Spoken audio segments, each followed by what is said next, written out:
Is Eddie Jackson back? Can Dominique Robinson continue to have a strong performance like he did in week 1? I'll be answering all those questions and more from you guys in this video right here. What's going on, guys? I'm back with another Chicago Bears mailbag video, which I'll be doing probably once per week. If you guys actually enjoy these videos, I did this earlier on in the offseason too, a couple months ago, and you guys seem to enjoy them. So if you guys want me to do more of these, definitely be sure to leave a like down below. It helps the video out and helps me recommend it to other people. And if I get a decent amount of likes, decent amount of views, I'll be continuing to do these videos every single week, answering your guys' questions, which I actually made a community tab post couple days ago asking you guys for questions, and a lot of you guys left questions. I think I had like around 50 to 60 questions, which I obviously cannot answer all of them, so apologies if I don't get to your question, but I'll be trying to answer as many as I possibly can within like a, I don't know, 10 to 12 minute time span. So I thought this would be a good idea to talk about topics that I can't cover in my pregame and postgame videos, because obviously I can't cover everything in those videos, and since the season started, I won't be doing too many other videos, so I can cover those topics in these videos for you guys. But enough talking,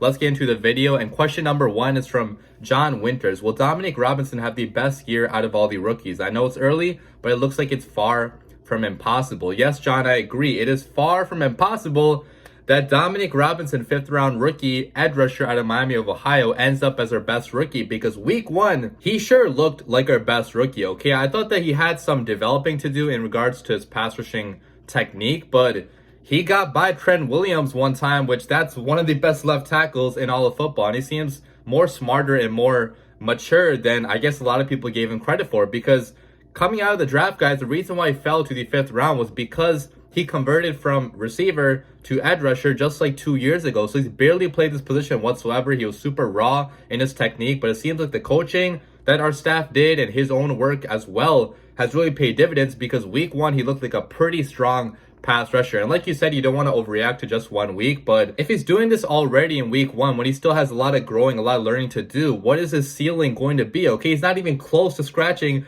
the surface of his ceiling. So very exciting stuff, guys. I mean, this guy could end up being the steal of the draft this year, just because it seems like his athleticism, his raw talent is already being converted into, actual production at the NFL level. And if he keeps it up, I can definitely see a scenario in which he's our best rookie from this year's class. So good question there, John. Going to Bleak Ox, given his recent performance, you think that we're going to see Eddie Jackson go off this season? Yeah, before the season started, I actually said that Eddie Jackson was the X factor on this defense, because if Matt Eberflus got him playing at 2017, 2018, even 2019 levels, this defense could be really freaking good, because Eddie Jackson at his best is one of the best safeties in the entire NFL, okay? Ball hawking, coverage guy that can jump routes like he did last week against Trey Lance. He read Trey Lance's eyes. He had to cover a good distance on that play and, dove for that ball at the right second and got the interception, made it go the other way for extra yardage too, which I really love about Eddie Jackson, because he never goes down after he gets a pick. He tries to keep going to get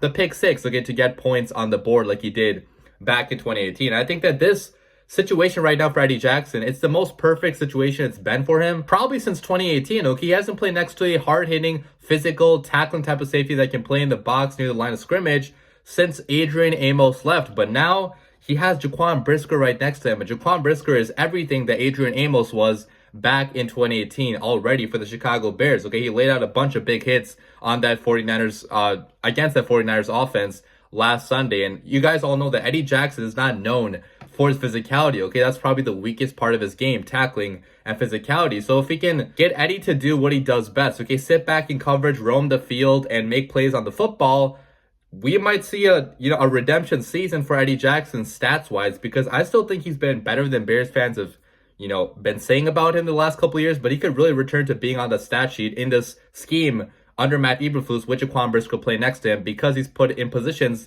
to make plays on the ball again. So yeah, I definitely think that Eddie Jackson is on alert, okay, for a comeback season. So good question there. Let's go to R. Pie Howard. Should we be concerned our special teams missed 3 kicks, 1 by penalty, and how bad our average field positions were in the first half? I know it was raining hard, but missing 2 extra points feels really bad. Yeah, that was a really bad performance by our special teams, but like you mentioned, it was raining, so I don't want to give them an excuse for that, but that is kind of an excuse, guys, for First of all, the towel penalty, because we only had the towel on the football field because it was raining super hard, and I guess Trent and Gill didn't know that obscure rule, which nobody probably knew about that rule, but we got robbed of 3 points that way. That's obviously not going to happen in the future now because he knows about that rule, and it's also not going to be raining crazily in the future every single game, so not worried about that. But the missed extra points, obviously, those do suck. But again, guys, in the rain, planting your foot and kicking a football is really freaking hard. I know that these are professionals that should be able to do it still, but it's hard enough to kick at Soldier Field as it is, and in the rain, it is that much harder. So I don't think it's going to be a concern going forward because we've seen enough tape from Cairo Santos to be confident in him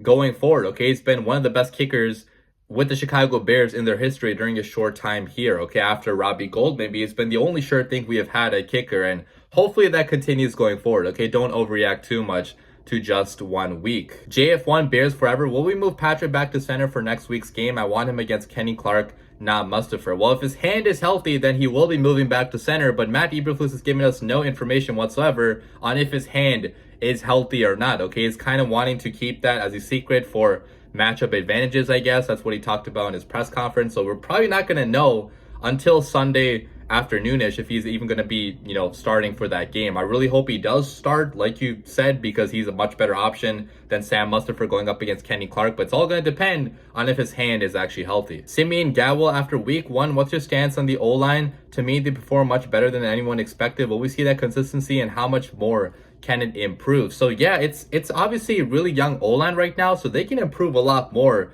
beyond what they showed you in week 1, guys. I mean, Braxton Jones is a rookie. Tevin Jenkins is a second-year player. Larry Borum is also a second-year player. And we didn't even see Lucas Patrick start at center. We had Sam Mustafa playing at center. So the fact that we had that offensive line that we trotted out there against a pretty stacked 49ers defensive front still look pretty okay, especially in the second half, that is a very positive sign for the Bears offensive line moving forward because these guys are still young. They're still going to gel. And, we could be a much better offensive line by the end of the season, which would be awesome, obviously, for the development of Justin Fields. Connor, I'm sorry I can't pronounce your last name, Connor G. Do you think by next week the Bears will have more of a steady running game plan? Well, I thought that their plan was still pretty steady last weekend too. We just didn't have a very efficient performance running wise because we were going up against a stacked D-line, and also, our run blocking wasn't the best in week 1. So I think that we were still pretty committed to the run in week 1. Like, we ran the football a whole bunch of times. I don't have the stats in front of me, but even on second down, even on third down, we kept on running the football, and eventually it ended up working because that freed up Equanimeous St. Brown off the play action for, an easy touchdown. It also helped, Herbert eventually get some big carries going in that second half. So I think that the plan was fine last week, but the execution could have been better, which it probably will be against easier defensive lines and with better run blocking performances by our offensive line. So good question there. Andy Hine, are you worried at all about Darnell Mooney? No, I'm not, because it's only been 1 week, okay? And he's getting his first taste of being the guy on this receiving core, okay? The number 1 guy that gets all the attention, that gets bracketed too. Now, it's going to be tough for him, tougher this season than it was in years prior, but I still think he'll be fine long term because even at the end of last year, he put together some solid performances as the number 1 receiver on the Bears offense, okay? When A-Rob wasn't really doing much of anything, okay? A-Rob was basically a non-factor during the second half of 2021, and during that time, Darnell Mooney completely stepped up, and I think he can still do that this year, okay? It's been a slow start, okay, week 1, but that was played in a monsoon, okay? So the passing offenses on both sides were not really that good. So I think that, going forward, he's going to be completely fine. He's put together so much work with Justin Fields that this connection eventually is going to hit, and hopefully that starts in week 2. El Babo, RB by committee, or will Monty still eat moving forward? I think it's actually going to be RB by committee because that was my prediction even before the season started, because this type of offense is going to be running the football a lot during the season. You cannot be giving all the carries to just one back, okay? It's more similar, I would say, to like a Rams or like a Browns offense where multiple running backs are getting a lot of carries. And with the Chicago Bears, you have 2 very talented ones. You have David Montgomery, you have Khalil Herbert, the backup, who I feel like is way too talented as a backup to not get at least a decent amount of carries per game. And Herbert also fits the zone scheme very well, okay? He's very athletic. He has a lot more burst, I would say, than Monty does. Now, Monty is the more powerful, stronger back, and he's still going to be the number 1 as of now. He's still a better blocker than Herbert is, so he's going to be on the field for like third down. But both of these guys can eat, guys. There's enough carries to see both Monty and Herbert eat, and we'll see that this season. Josh Hickman, our offense didn't look good at all besides a few plays in the second half. Do you contribute that mainly to weather? I think that next game in better conditions will be a better stance to see where offense is really at. So I think it's a mix of a lot of different things. First of all, yeah, it was really bad weather. Like playing in a monsoon, you're not going to have a very prolific passing offense. But we also have a lot of unproven guys on the offense. So it is going to be a learning period at the beginning of the season, okay? I don't expect our offense to look really good at the start of the season because we are installing a brand new playbook. We have brand new playmakers, a lot of new guys on the offensive line, very young quarterback that's still developing. So it's not going to be fireworks right away. Like maybe around like week 7, week 8, we start to get into the swing of things and, start getting chemistry all around and start seeing better performances offensively. But it might be a little bit of a struggle, these first few weeks because a lot is new and we have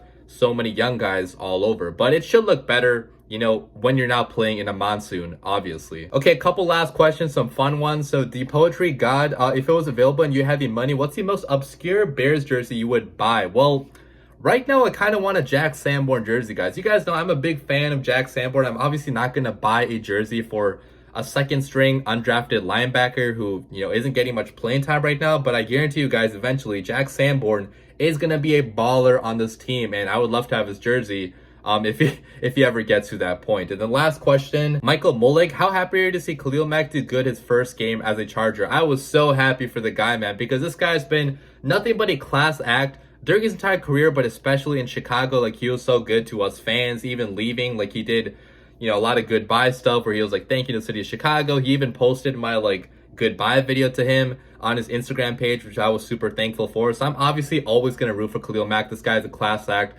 one of the best players in the NFL. And I really hope he has a comeback season with the Los Angeles Chargers. But that is the entire video, guys. I apologize if I did not get to your question. I'll be doing more of these in the future. So look out for my community tab posts. And, get your questions in. If you guys want your questions answered in the future, leave your comments down below. Leave a like if you enjoyed the video. But as always, bear down.